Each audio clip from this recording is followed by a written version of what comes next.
विकलांग बालक ऐसे बालक होते हैं जो केवल मानसिक रूप से दोषयुक्त होते हैं, केवल शारीरिक रूप से दोषयुक्त होते हैं, केवल संवेगात्मक रूप से दोषयुक्त होते हैं, मानसिक, शारीरिक एवं संवेगात्मक तीनों रूप से दोषयुक्त होते हैं। तो इसका सही आंसर हो जाएगा ऑप्शन 4, मानसिक, शारीरिक एवं संवेगात्मक तीनों रूप से दोषयुक्त होते हैं। ऐसे बालक जिनमें ऐसा शारीरिक दोष होता है जो किसी भी रूप में उसे साधारण क्रियाओं में भाग लेने से रोकता है या सीमित रखता है, विकलांग बालकों के संदर्भ में यह कथन किस मनोवैज्ञानिक का है? DG Force, A Adler, Crow and Crow, Kimball Young. तो इसका सही आंसर हो जाएगा ऑप्शन 3, क्रो एंड क्रो। अंग संचालन में दोषयुक्त छात्रों को किस प्रकार की समस्या होती है? बैठने की समस्या, सोने की समस्या, लिखने की समस्या, किसी भी प्रकार की समस्या नहीं। तो इसका सही आंसर हो जाएगा ऑप्शन 1, बैठने की समस्या।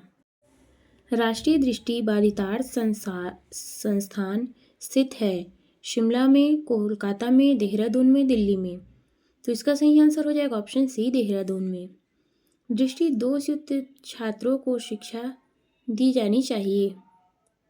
उनके लिए शिक्षा की व्यवस्था अलग से हो, वे पढ़ने के लिए योग्य नहीं है, इसलिए उनके लिए किसी भी प्रकार की शिक्षा की व्यवस्था नहीं होनी चाहिए। उन्हें समावेशी शिक्षा के अंतर्गत सभी सामान्य बच्चों के साथ रहने की शिक्षा दी जानी चाहिए। उन्हें केवल दृष्टिदोष वाले छात्रों के साथ शिक्षा की व्यवस्था की जानी चाहिए। तो इसका सही आंसर हो जाएगा ऑप्शन सी, उन्हें समावेशी शिक्षा के अंतर्गत सभी सामान्य बच्चों के लिए शिक्षा दी जानी चाहिए। कक्षा 5 के न्यून दृष्टि वाले बच्चों को निम्न स्तर के कार्य के लिए माप करना उचित है।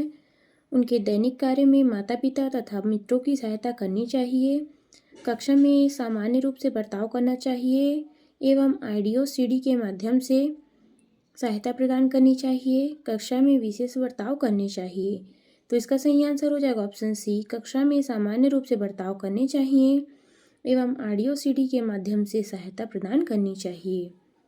निम्न में से कौन सा कारण श्रवण दोष का कारण है? कान की बनावट का दोष, कानों के अक्सर बहते रहना, कानों में दर्द की शिकायत रहना, उपरोक्त सभी। तो इसका सही आंसर हो जाएगा ऑप्शन 4, उपरोक्त सभी। मानसिक रूप से विकलांग बालकों की पहचान होती है बुद्धि लब्धि का तीव्र होना, पढ़ाई में मजबूत होना, उच्च स्मरण क्षमता, बुद्धि लब्धि का कम होना। तो इसका सही आंसर हो जाएगा ऑप्शन 4, बुद्धि लब्धि का कम होना। प्रिया एक मानसिक रूप से विकलांग बालिका है, उसकी समस्याएं क्या हो सकती है? आत्मविश्वास की कमी, सीमित बातचीत, स्वयं के कार्यों की कठिनाई महसूस करना, असहाय अनुभव करना। तो इसका सही आंसर हो जाएगा option C, A B C तीनों।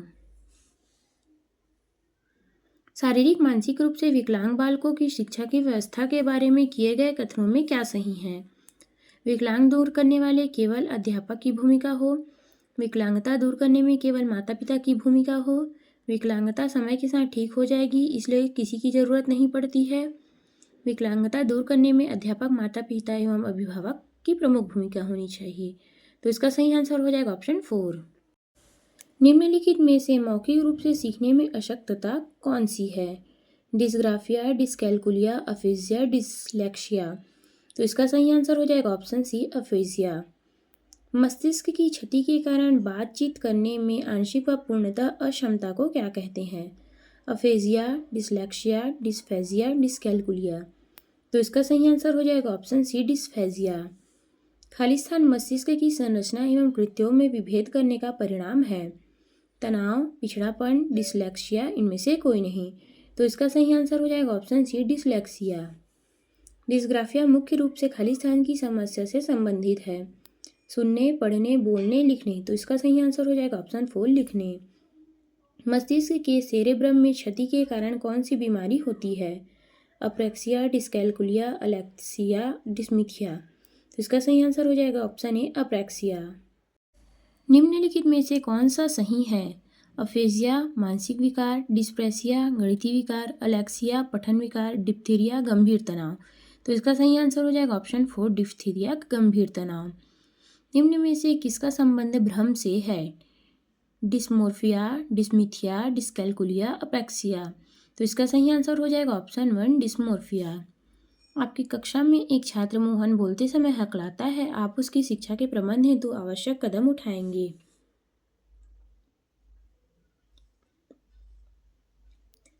उसमें अध्ययन की गलत आदतों का नियंत्रण करवाएंगे, प्रधानाचार्य से उनकी शिकायत करेंगे, उन्हें कक्षा से बाहर जाने को कहेंगे, विशेष शब्दों के उच्चारण के लिए एक बार ही पढ़ने को कहेंगे। तो इसका सही आंसर हो जाएगा ऑप्शन ए, उनमें अध्ययन की गलत आदतों पर नियंत्रण कराएंगे। विशेष रूप से प्राथमिक स्तर पर विद्यार्थियों की सीखने संबंधी समस्याओं को संबोधित करने का सबसे बेहतर तरीका है अक्षमता के अनुरूप विभिन्न शिक्षण पद्धतियों का प्रयोग करना, महंगी और चमकदार सहायक सामग्री का प्रयोग करना, सरल और रोचक सहायक सामग्री का प्रयोग करना, कहानी कथन पद्धति का प्रयोग करना। तो इसका सही आंसर हो जाएगा ऑप्शन ए, अक्षमता के अनुरूप विभिन्न शिक्षण पद्धतियों का प्रयोग करना। 5वीं कक्षा में दृष्टिबाधित विद्यार्थी को निचले स्तर के कार्य की छूट मिलनी चाहिए, के माता पिता और मित्रों के द्वारा दैनिक कार्यों में सहायता की जानी चाहिए, के साथ कक्षा के सामान्य रूप से व्यवहार किए जाना चाहिए और श्रव्य सीढ़ी के माध्यम से सहायता उपलब्ध करानी चाहिए, के साथ कक्षा के विशेष व्यवहार करने चाहिए।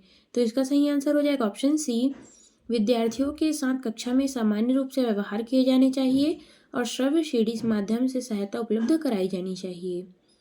एक बच्चा जो खाली स्थान से ग्रसित है वह साव को वॉस और न्यूक्लियर को अनक्लियर में अंतर नहीं कर पाता है। वह है जम्बलिंग विकार, डिसलेक्सिया, डिसमोर्फिया, डिसलेक्सिया। तो इसका सही आंसर हो जाएगा ऑप्शन डी, डिक्सलेरिया। एक शिक्षक की कक्षा में कुछ शारीरिक विकलांगता वाले बच्चे हैं, निम्नलिखित में से उनके लिए क्या कहना सबसे उचित होगा। पोलियोग्रस्त बच्चे अब एक गाना प्रस्तुत करेंगे। पहली कुर्सी वाले बच्चे हॉल में जाने के लिए समवयस्क साथी की सहायता कर सकते हैं। शारीरिक रूप से असुविधाग्रस्त बच्चे के लिए कोई वैकल्पिक गतिविधि की जा सकती है। मोहन, खेल के मैदान में जाने के लिए आप अपनी बैसाखियों का प्रयोग क्यों नहीं करते हैं। तो इसका सही आंसर हो जाएगा ऑप्शन सी, शारीरिक रूप से सुविधाग्रस्त बच्चे कक्षा में कोई वैकल्पिक गतिविधि कर सकते हैं। गतिक कौशलों में अधिगम्य योग्यता खाली स्थान कहलाती है। Dysphagia, dyspraxia, dyscalculia, dysgraphia. तो इसका सही आंसर हो जाएगा ऑप्शन बी, डिस्पैक्सिया। भाषा और एक बच्चे की कॉपी में लिखने की विपरीत छवियां दर्पण छवि जैसी गलतियां मिलती है। इस प्रकार का बच्चा लक्षण प्रदर्शित कर रहा है। अधिगम असुविधा का, अधिगम अशक्तता का, अधिगम में कठिनाई का, अधिगम में समस्या का। तो इसका सही आंसर हो जाएगा ऑप्शन बी, अधिगम में अशक्तता का। विकृत लिखावट से संबंधित लिखने की योग्यता में कमी एक किसका लक्षण है। Dysgraphia, dyspraxia, dyscalculia, dyslexia. तो इसका सही आंसर हो जाएगा ऑप्शन ए, डिस्ग्राफिया। निम्नलिखित में से कौन सा व्यवहार बच्चे की अधिगम्य योग्यता का पहचान करता है। मनोभाव का जल्दी जल्दी बदलना, मूड स्विंग्स, अपमानजनक व्यवहार। तो इसका सही आंसर हो जाएगा ऑप्शन ए, मनोभाव का जल्दी जल्दी बदलना अर्थात मूड स्विंग्स। सुनने में असमर्थ बच्चा केवल अकादमिक शिक्षा से लाभ नहीं उठा पाएगा, उसे उसके स्थान पर व्यावसायिक शिक्षा दी जानी चाहिए। नियमित विद्यालय में बहुत अच्छा कर सकता है यदि उसे उपयुक्त सुविधा और साधन उपलब्ध कराए जाएंगे। नियमित विद्यालय में अपने सहपाठियों के समान कभी प्रदर्शन नहीं कर सकेगा। श्रवण असमर्थता वाले बच्चों को विद्यालय में ही भेजा जाना चाहिए, नियमित विद्यालय में नहीं। तो इसका सही आंसर हो जाएगा ऑप्शन 4, श्रवण असमर्थता वाले बच्चों को विद्यालय में ही भेजा जाना चाहिए, नियमित विद्यालय में नहीं। पठन वैकल्प बच्चों के प्राथमिक लक्षण क्या है। न्यून अवधान विकार, अपसारी चिंतन पढ़ने में धारा प्रवाहिता, धारा प्रवाह पढ़ने में अक्षमता, एक ही गति विषयक कार्य को बार बार दोहराना।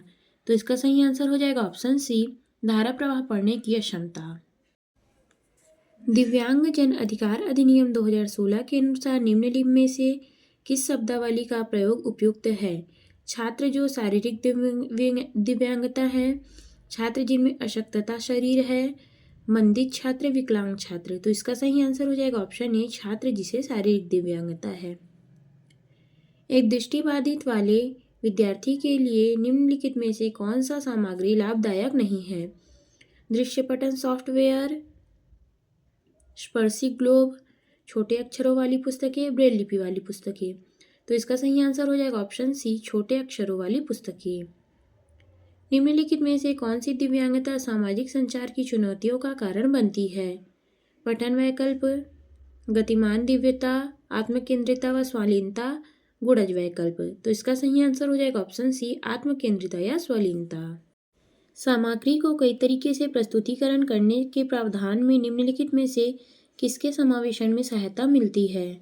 श्रवणवादी छात्र, दृष्टिबाधित छात्र, अधिगम कठिनाई महसूस करने वाले छात्र, गतिमान दिव्यांगता वाले छात्र। तो इसका सही आंसर हो जाएगा ऑप्शन डी, गतिमान दिव्यांगता वाले छात्र।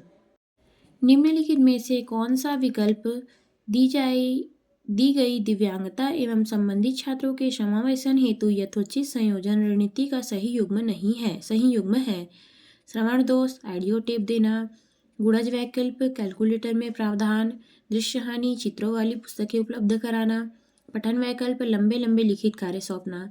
तो इसका सही आंसर हो जाएगा ऑप्शन बी, गुणज वैकल्प, कैलकुलेटर का प्रावधान। दिव्यांग छात्रों की शिक्षा के संदर्भ में निम्नलिखित में से किस प्रावधान को राष्ट्रीय शिक्षा नीति 2020 के द्वारा बढ़ावा नहीं दिया गया है? उपयुक्त इमारती ढांचा, प्रत्येक विद्यार्थी के लिए एक शिक्षा और निजी शिक्षक, अनिवार्य विशेष शिक्षक, उपयुक्त तकनीकी सुविधाएं। तो इसका सही आंसर हो जाएगा ऑप्शन सी, अनिवार्य विशेष शिक्षा। छात्र जिन्हें खाली स्थान है उन्हें पाठ पढ़ने और लंबे अंश को समझने में लगातार चुनौतियों का सामना करना पड़ रहा है। गुणज वैकल्प, पठन वैकल्प, प्रमस्तिष्की घात, गतिमान दिव्यता। तो इसका सही आंसर हो जाएगा ऑप्शन बी, पठन वैकल्प। डिसलेक्सिया मुख्य रूप से किस कठिनाई से जुड़ा है? पढ़ना, सोचना, गायन, चलना। तो इसका सही आंसर हो जाएगा ऑप्शन ए, पढ़ना। डिस्कैलकुलिया संबंधित है गति अक्षमता से, संगीत अक्षमता से, उद्देश्य में समझने निपुणता से, गणितीय अवधारणा को सीखने की कठिनाई से। तो इसका सही आंसर हो जाएगा ऑप्शन 4, गणितीय अवधारणा को सीखने की कठिनाई से।